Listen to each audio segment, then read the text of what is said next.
Alors, Kouchner, Witkoff, ensemble, ça nous rappelle le format Sharm el-Sheikh, faut pas l'oublier, sur Gaza. C'est-à-dire, à la fin de la négociation, Jared Kushner arrive, il termine les négociations en général.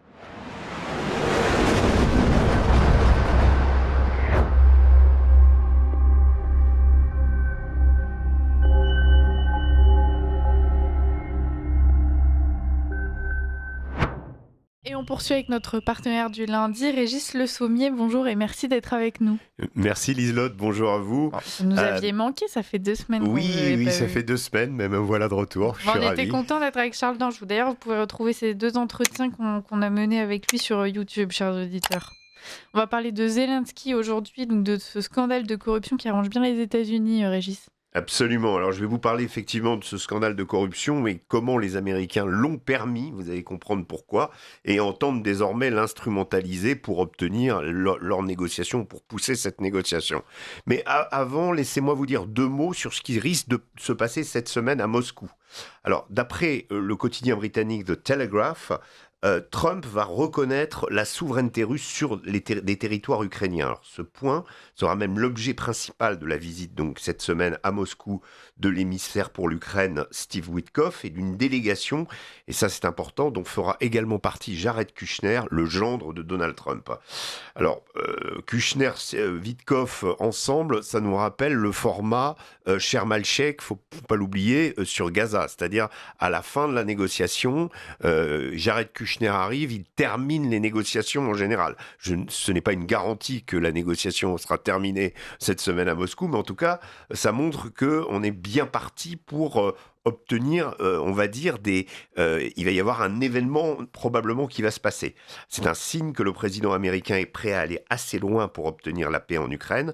Une source à Washington citée par le Telegraph assure que Trump s'en fiche de la position des Européens et des Ukrainiens dans cette histoire et qu'ils peuvent, selon lui, faire ce qu'ils veulent. Alors de son côté, le président russe Vladimir Poutine a affirmé comme un écho à un deal en passe d'être conclu que l'un des points principaux des négociations concernait justement la reconnaissance par les États-Unis des territoires de Crimée et du Donbass, c'est-à-dire des oblasts de Donetsk et Lugansk. Premier document préparé par Steve Witkoff et Kirill Dmitriev faisait déjà part, vous savez, le plan en 28 points faisait déjà la part belle à cette reconnaissance, ainsi que les régions de Kherson et Zaporizhzhia, simplement dans les limites des conquêtes déjà accomplies par les Russes. Il s'opérerait dans ces zones une forme de gel du front. Alors cette reconnaissance du Donbass et de la Crimée est donc clé dans la négociation, même si, et c'est ça le problème, la constitution ukrainienne interdit toute cession de territoire national. Avant de remettre sa démission, dans le scandale de corruption qui le touche, le tout-puissant chef de cabinet de Volodymyr Zelensky, Andrei Yermak, qui devait initialement se rendre ce week-end à Mar-a-Lago en Floride, une délégation y est allée à sa place pour négocier avec Marco Rubio, a précisé qu'aucune personne ayant toute sa salubrité mentale ne devrait signer un accord qui cède des territoires. Il a aussi précisé que tant que Zelensky sera président de l'Ukraine, cela n'aura pas lieu. De son côté, la coalition des volontaires, qui était réunie autour d'Emmanuel Macron, Keir Starmer, Friedrich Merz, a réaffirmé que les frontières ne devaient pas être changées par la force et qu'il s'agissait pour elle d'un principe fondamental. Alors cette attitude jusqu'au boutiste des Européens est sans doute aussi à l'origine du désintérêt que Trump affiche à leur égard et de sa volonté de négocier seul avec les Russes en dépit de la contre-proposition travaillée à Genève avec le secrétaire d'État américain Marco Rubio. Cependant, cette issue semblait évidente. Steve Witkoff, on a entendu la semaine dernière qu'il a eu une conversation avec Yuri Utchakov, qui est le principal conseiller international de Vladimir Poutine, en octobre. Et cette partie de conversation qui a fuité dans la presse ne révèle pas vraiment des secrets d'État. Witkoff explique néanmoins à son homologue la manière de réussir une conversation avec Donald Trump. Ça montre bien que les États-Unis sont intéressés à obtenir des résultats avec la Russie et se contrefichent de ce qui peut arriver à l'Ukraine et aux Européens dans cette histoire. Le tollé qui a suivi la fuite de cette conversation est sans commune mesure avec la nature de l'échange. Que des diplomates finissent par avoir des liens amicaux lorsqu'ils passent parfois plus de temps ensemble qu'avec leur propre famille n'a rien de choquant en soi, mais face à un camp européen en mal de prise pour se raccrocher à l'histoire qui s'écrit sous la plume de Trump, c'était une aubaine. Alors chez nous, évidemment, les habituels zélateurs de la poursuite du conflit, chez LCI, entre autres, en profitent pour ressortir leur vieille lubie sur Trump, qui serait, depuis le départ, un agent du FSB. Toute la panoplie des frustrés de l'Ukraine qui, depuis bientôt 4 ans, annonnent la défaite de la Russie et se prennent en ce moment le mur du réel en pleine face, était sortie. À noter, au passage, qu'en dehors de certains reporters, presque aucun de ces protagonistes des chaînes info n'a eu la décence ni fait la preuve de la plus petite marque de respect en allant rendre visite en Ukraine aux soldats dont ils exaltent la bravoure à longueur d'antenne. Ils sont bien au chaud sur leur tabouret à parler de la guerre. Je ne leur demande pas d'aller sur le front, mais simplement dans les régions où ça se passe, ils en ressortiraient grandis et pour une fois dans leur vie, ils feraient du journalisme. Là-dessus, le scandale de corruption qui éclabousse l'équipe Zelensky et le président lui-même, avec la démission de Yermak, vient à point nommé pour l'affaiblir. Certains ont oublié que ces 2 agences anticorruption, NABU et SAPO, donc NABU, bureau d'enquête anticorruption, et SAPO, le volet lié au parquet ukrainien, le volet judiciaire, ont été créés à la demande des Américains. Si les enquêteurs étaient ukrainiens, NABU dispose d'un bureau du FBI dans ses locaux. Et quoi qu'on en dise sur l'indépendance de ces agences, ce sont bien les Américains qui pilotent. Après le ministre de la Justice, celui de l'Énergie, le conseiller à la Sécurité, c'est maintenant donc le chef de cabinet de Zelensky qui tombe pour un scandale de corruption potentiellement plus important encore. On n'en connaît pas encore toutes les ramifications. Une corruption, justement, qui aurait des ramifications jusqu'en Europe, nous laisse-t-on entendre, chez des dirigeants européens. Donc Zelensky et Yermak étaient parfaitement conscients de ce qui se tramait lorsque le 22 juillet dernier, ils ont annoncé que ces 2 agences seraient purgées des agents russes planqués à l'intérieur. Alors en Ukraine, quand on veut se débarrasser de son chien, on dit qu'il est russe. Les Ukrainiens étaient massivement descendus dans la rue, on s'en souvient, pour défendre l'indépendance des agences. L'ONG Transparency International avait dit à l'époque que l'intention de Zelensky était en réalité de mettre un terme sur les enquêtes touchant les plus hautes personnalités, dont ses proches. Aujourd'hui, et même avec l'aide des Européens, Zelensky ne semble plus en mesure de dire non à Trump, et ce n'est pas la visite qu'il rend aujourd'hui avec Emmanuel Macron qui aura une quelconque influence sur les négociations. Merci Régis pour cet édito et on continue d'en discuter avec Richard Dessèze. Bonjour Richard. Bonjour Liselotte et bonjour à tous les auditeurs. Bonjour Régis. Vous nous disiez que NABU et SAPO étaient des créations américaines en quelque sorte, puisque donc le FBI a ses bureaux installés en Ukraine. On voit bien que cette question de la corruption du gouvernement ukrainien, dont on parlait beaucoup avant la guerre, revient comme argument en fait de négociation de corridor, en expliquant que la stature courageuse que Zelensky a gagnée, et effectivement, voilà un histrion qui s'est transformé en chef de guerre, à qui on a proposé de quitter le pays, qui a préféré rester. Donc indépendamment, il y a indéniablement un courage. Et on sent que le fait de l'attaquer sur la corruption est une bonne manière en fait de fragiliser sa posture, de faire en sorte que cette stature d'homme courageux soit un peu maculée de boue. Et est-ce que c'est légitime ? Est-ce que c'est intelligent ? Est-ce que surtout, indépendamment de la France, c'est un discours qui prend à l'international ? Chers amis d'Omerta, avant de poursuivre cette vidéo, je souhaitais vous partager la situation dans laquelle se trouve notre équipe. En effet, nous faisons l'objet d'attaques et de harcèlement depuis plusieurs mois et tout ça s'intensifie depuis quelques semaines. L'objet de ces attaques, c'est tout simplement le travail qu'Omerta produit depuis 3 ans sur un certain nombre de sujets en se rendant sur le terrain où les médias mainstream ou les médias internet ne souhaitent ou ne peuvent se rendre. Ukraine, immigration, mais aussi wokisme, transsexualité, pédocriminalité et bien d'autres sujets. Tout ce que nous avons traité depuis 3 ans chez Omerta, que ce soit dans notre magazine ou sur notre application mobile, dérange le système et ce système a aujourd'hui décidé d'intensifier la pression sur notre société. Pour soutenir notre travail, pour soutenir la liberté d'expression, alors soutenez dès maintenant Omerta en effectuant un don défiscalisé à hauteur de 66%. Pour un don de 100 € versé à Omerta, vous ne payez en réalité que 34 €. Ces dons, ils sont indispensables en cette fin d'année pour garantir la qualité et la quantité de notre travail. Vous le savez, Omerta ne bénéficie d'aucune subvention publique et nous avons besoin de vous maintenant plus que jamais. Un grand merci et bon visionnage. Mais c'est le discours qu'ont les Américains, alors que ça prenne à l'international, que ça plaise aux uns et que ça déplaise aux autres. Je crois que Trump et son équipe s'en fichent royalement. C'est le moyen qu'ils ont trouvé, et ils l'ont depuis longtemps, parce que, je vous dis, la tentative du 22 juillet dernier de mettre ces agences sous la coupe présidentielle, elle ne vient pas par hasard. Zelensky se doutait de ce qui allait lui arriver. C'était pas une question de est-ce que ça allait sortir, c'est la question de quand ça allait sortir. Or, le problème, c'est que ça sort pour lui à un moment extrêmement délicat, à un moment où son armée est en repli, à un moment où finalement l'Ukraine ne trouve plus de troupes pour aller faire sa guerre, où Zelensky récemment, n'oublions pas, a ouvert les frontières qui étaient fermées jusqu'à présent aux hommes ukrainiens, et c'est 100 000 jeunes qui ont quitté l'Ukraine d'un coup.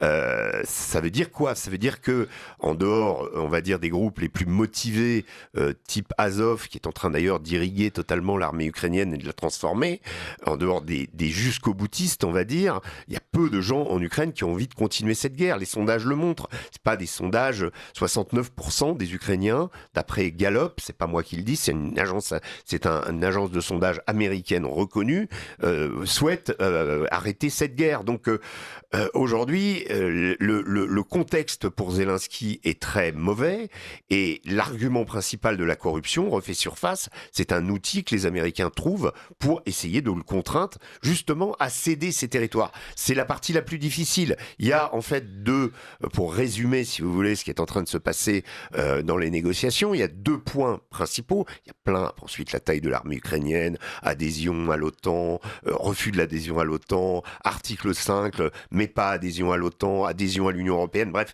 il y a tous les points qu'on peut discuter, mais les 2 points principaux qui pourraient donner, à mon sens, faire l'objet d'un échange d'une certaine façon, c'est cession territoriale pour la Russie, et pour l'Ukraine, garantie de sécurité absolue de la part des États-Unis, des Européens, ça va de soi, mais surtout des États-Unis, et de façon durable, de façon à ce que l'Ukraine conserve la souveraineté sur les territoires qui lui restent et qu'elle continue à exister en tant que nation. C'est ça le point principal.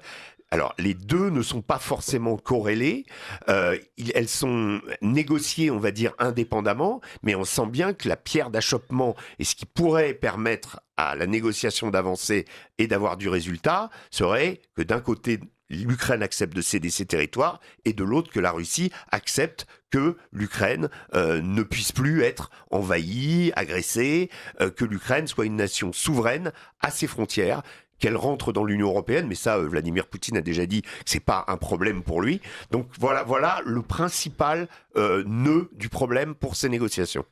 Alors, il y a cette cession territoriale, et il y a aussi, à travers cette affaire de corruption, quelque chose que vous avez esquissé, qui est le fait qu'il n'y a pas que Zelensky et son entourage qui seraient corrompus, plutôt l'entourage de Zelensky qui serait corrompu. Il y a aussi des hommes politiques européens, ça tombe bien. On vient d'expliquer que Boris Johnson aurait reçu 1 million d'euros en 2022. Donc, qu'est-ce que vous pensez de cette nouvelle ? Est-ce que c'est une nouvelle ? Est-ce que c'est une infox ? Alors, c'est une nouvelle que je crois dont on avait déjà parlé. Ça avait déjà été suggéré. Apparemment, c'est le cas, c'est confirmé.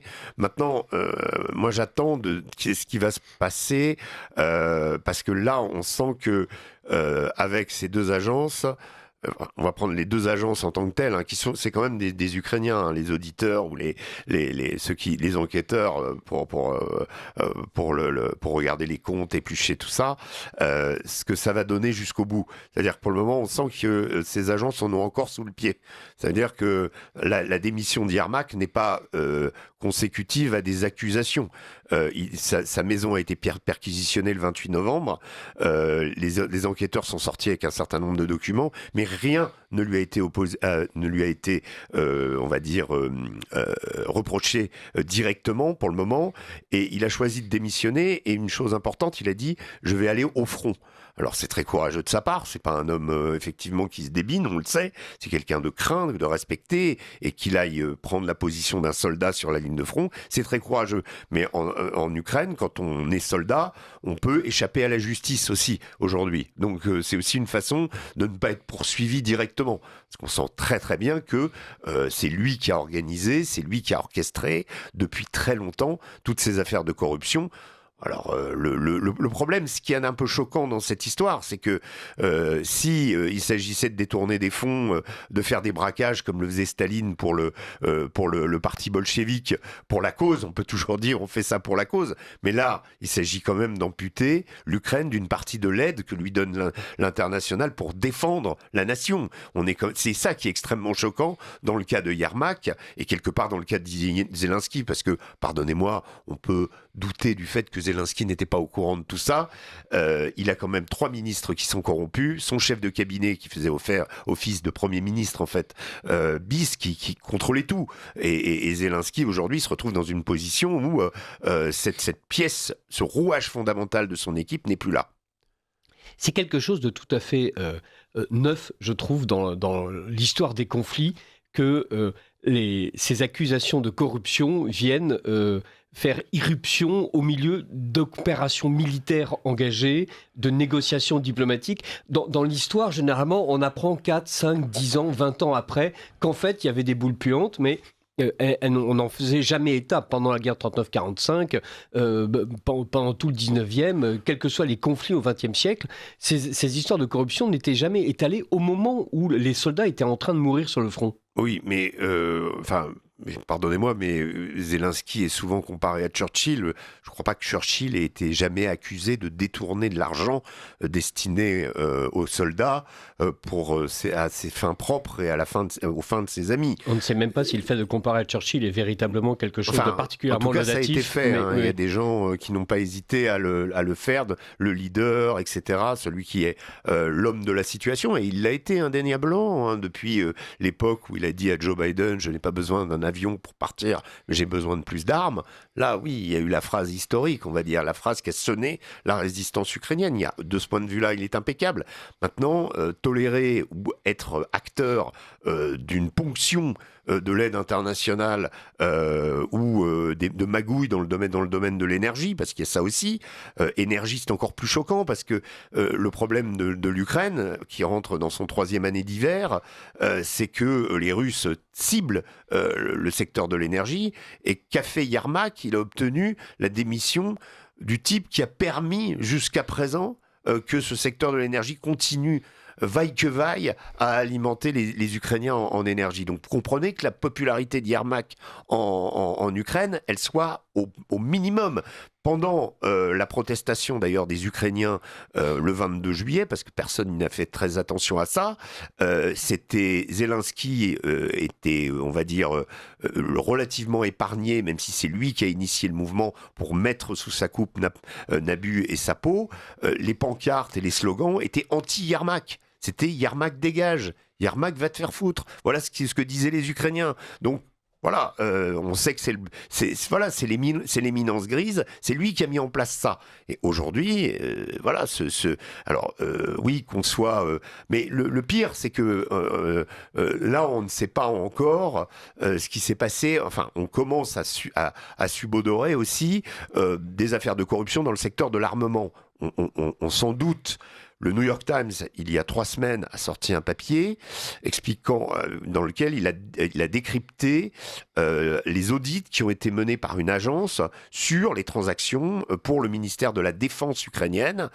Et il a noté une pratique courante en Ukraine, je ne vais pas tout détailler, mais une pratique courante en Ukraine dans le domaine de l'armement, c'est que quand il y a un appel d'offres pour se procurer des armes, eh bien l'Ukraine choisit systématiquement celui qui répond, qui demande la somme la plus importante. Voilà. Ce qui paraît effectivement contre-intuitif. C'est pas en soi une preuve qu'il y a corruption, mais quand ça se passe sur des centaines de contrats, Je vous laisse deviner ce que ça peut signifier. Voilà. On peut penser qu'il C'est le New York Times qui dit ça, c'est pas moi, ni un blog, ni quoi que ce soit. Voilà, ce n'est pas un journal russophile, c'est un journal que Macron est prêt à labelliser information vraie, c'est bien simple. Je précise parce que dans ces domaines-là, souvent, en fait, il suffit de lire la presse internationale et on se comprend. Je vous citais le Télégraphe tout à l'heure. New York Times, Washington Post, Wall Street Journal aussi, tous ces médias qui ne sont pas du tout pro-Trump, mais qui sont à la recherche de la vérité, nous informent largement sur ce qui se passe, beaucoup plus que ce que beaucoup de médias, hélas, chez nous. Alors, ces négociations, on a l'impression qu'elles vont enfin aboutir parce que chaque fois qu'un plan de paix a été proposé, il y a eu une contre-proposition européenne, il y a eu des déclarations européennes. Il y a encore deux semaines à peine, on expliquait qu'on allait acheter plusieurs centaines d'avions à la France et à la Suède pour faire la guerre, avec un argent dont aujourd'hui on se demande à quoi il pourrait être bien employé. Il y a une accélération en quelque sorte. Et est-ce que c'est Trump qui réussit enfin à imposer la paix ? Est-ce que c'est Poutine qui se rend compte qu'il est au bout de ce qu'il est capable de dévorer de l'Ukraine? Est-ce que c'est le bon moment pour un parti comme pour l'autre? Je pense qu'il y a des signes, on va dire, sur l'Ukraine, je les ai déjà décrits, ces signes qui montrent que l'Ukraine, on a compris, elle est à genoux, voilà, donc c'est pas le moment. Et les Américains, surtout, une dernière information, c'est que les Américains ont compris que de toute façon, ce que Poutine revendiquait, tôt ou tard, il l'aurait par la force. Donc, le deal qu'il propose aux Ukrainiens, c'est d'éviter d'avoir, dans 6 mois, à refaire un autre deal dans une situation encore pire. C'est ça, le point qui fait que les Américains, aujourd'hui, poussent sur l'accélérateur. Maintenant, du côté de Poutine, il peut très bien continuer. Il a les hommes, il a le matériel, mais il a aussi une économie russe qui commence à atteindre, on va dire, qui a donné des signes de surchauffe. Les taux directeurs de la banque centrale sont à 17, ce qui est énorme, et c'est un frein énorme à l'investissement, d'autant qu'on sent bien que la Russie est prête à s'ouvrir vers l'international, qu'il y a des signes, notamment avec les Américains, de retour du business, et il y a un besoin, voilà, on va dire, de stimuler la machine avec des taux pareils.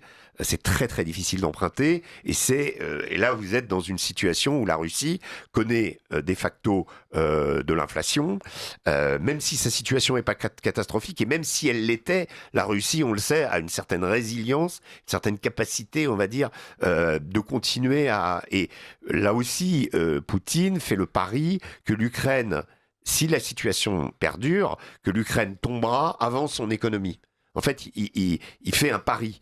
Il se dit, je pense que au niveau chronologique, l'Ukraine tombera avant que l'économie russe ne s'effondre. Pour le moment, elle ne s'effondre pas. On est avec 0,9% de croissance pour l'année 2025, à rapporter à l'année 2024 et 2023, où la croissance était de 4%. Donc là, il y a un frein manifeste de l'économie russe, et ça, c'est un argument qui, quand Poutine ordonnera la baisse des taux de la banque centrale russe, eh bien à ce moment-là, ça signifiera sans doute qu'on est proche de la fin de la guerre. Voilà. Alors, on est proche de la fin de la guerre. Mais malgré tout, on a l'impression que Poutine a cette culture soviétique, un peu jusqu'au-boutiste, où à chaque fois que des succès sont engrangés, ils ont l'impression que ces succès seront ininterrompus. Et on a bien vu... aux différentes crises internationales auxquelles l'URSS a donné lieu ou qu'elle a accompagné, qu'à chaque fois, il a fallu attendre le moment où enfin la vérité se dévoilait, que non, on ne pourrait pas imposer des missiles à Cuba, que non, en fait, l'ensemble des révolutions n'aurait pas lieu. Et on a l'impression que là, Poutine est quand même parti... en se croyant vainqueur jusqu'au bout, vous le dites vous-même, c'est un pari qu'il fait, alors que... Non, je dis c'est un pari s'il ne devait pas y avoir, on va dire, de mesures de négociation sur les bases desquelles les Russes seraient satisfaits. C'est-à-dire que la première proposition, les 28 points, a été accueilli favorablement par Vladimir Poutine. Ensuite, il y a eu le travail à Genève de Marco Rubio et des Européens. Des 28 points, on est passé à 19. notamment un des points qui est passé à la trappe, c'est la réinstauration de Vladimir Poutine et de la Russie dans le G8. Ça, c'était un des points qui étaient proposés dans les 28 premiers points. Très favorable aux Russes, mais contrat type un peu à l'américaine, avec des clauses d'annulation du contrat si une autre clause n'est pas respectée. Un contrat de business, pratiquement. Et il faut voir aussi les choses de cette façon.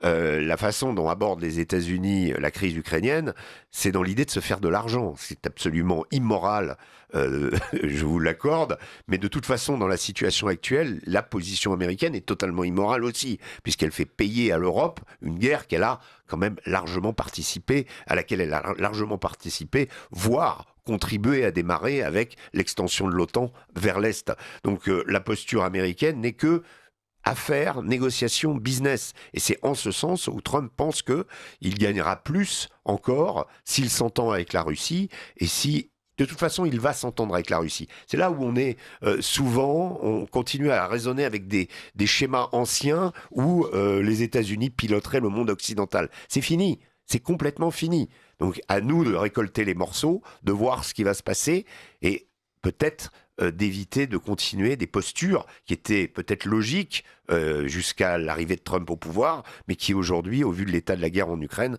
sont nulles et non avenues. Alors, une dernière question, 2 minutes pour y répondre. Emmanuel Macron a fait de son soutien à l'Ukraine son étendard à l'international. Est-ce qu'il a intérêt, lui, à ce que la guerre continue? Un peu plus que du soutien à Boualem Sansal, par exemple. Oui. Bah, c'est Emmanuel Macron, hein, c'est sa pomme avant celle de la justice et de la vérité. Quand c'est des mots, ça va, quand on se paye de mots. Quand il s'agit d'aller au charbon et de vraiment faire de la diplomatie, il n'y a personne. Et est-ce que Emmanuel Macron va continuer à jouer les empêcheurs de tourner en rond et les troubles faits et réussir à aller jusqu'en 2027, ou est-ce que 2026 marquera la fin de cette carte macronienne? Moi, je pense que Emmanuel Macron, Keir Starmer et surtout Friedrich Merz, qui est quand même on va dire le poids lourd dans l'histoire. Le poids lourd européen, c'est l'Allemagne. Si l'Allemagne est du côté de l'Ukraine, si l'Allemagne continue à soutenir la guerre en Ukraine, Zelensky, jusqu'à présent, pouvait réfléchir et se dire oui, peut-être qu'il y a une chance, d'abord financièrement en premier lieu, ensuite au niveau de l'armement, que l'Ukraine continue et puisse, on va dire, se battre.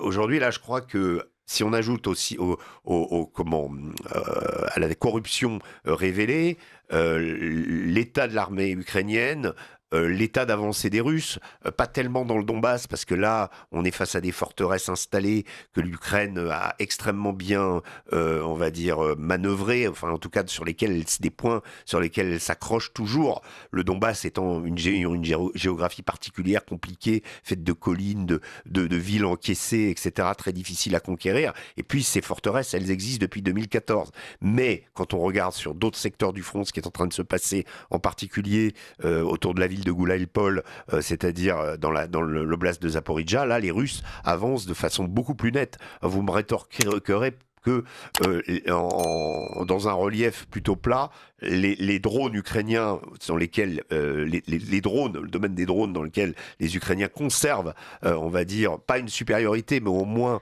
une performance extrême, seront plus faciles à manœuvrer en plaine que dans un relief encaissé. Ça peut peut-être permettre aux Ukrainiens de freiner l'avancée des Russes. Mais de toute façon, il n'y a plus d'endroits où quasiment, dans quelques zones où l'armée ukrainienne avance, et c'est de quelques kilomètres carrés. La Russie, c'est chaque mois plusieurs centaines de kilomètres carrés désormais. Voilà, donc tant pis pour Macron, il va être obligé de trouver autre chose. Merci beaucoup, Régis Le Sommier, et à la semaine prochaine. Merci.